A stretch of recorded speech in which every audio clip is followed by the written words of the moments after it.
तस्मात् प्रणम्य प्रणिधाय कायम् प्रसादये त्वामहमीशमीड्यम् पितेव पुत्रस्य सखेव सख्युः प्रियः प्रियायार्हसि देव सोढुम्।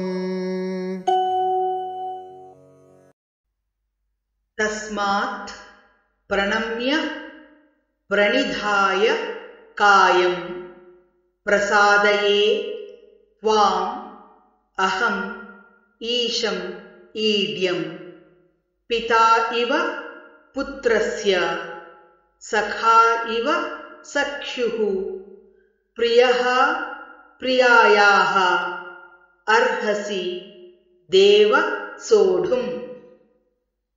तस्मात् प्रणम्य प्रणिधाय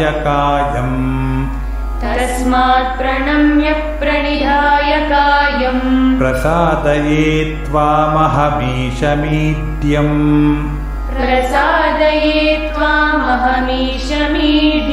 पितेव पुत्रस्य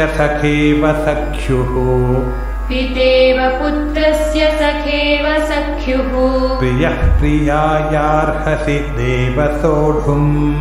प्रियः प्रियायार्हसि देव सोढुम्।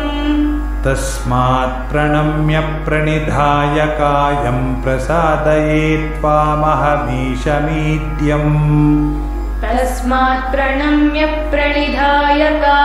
प्रसादये त्वामहमीशमीड्यम् पितेव पुत्रस्य सखेव सख्युः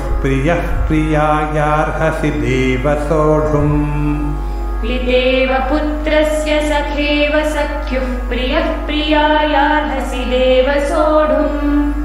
तस्मात् प्रणम्य प्रणिधाय कायं प्रसादये त्वामहमीशमीड्यम् पितेव पुत्रस्य सखेव सख्युः प्रियः प्रियायार्हसि देव सोढुम्।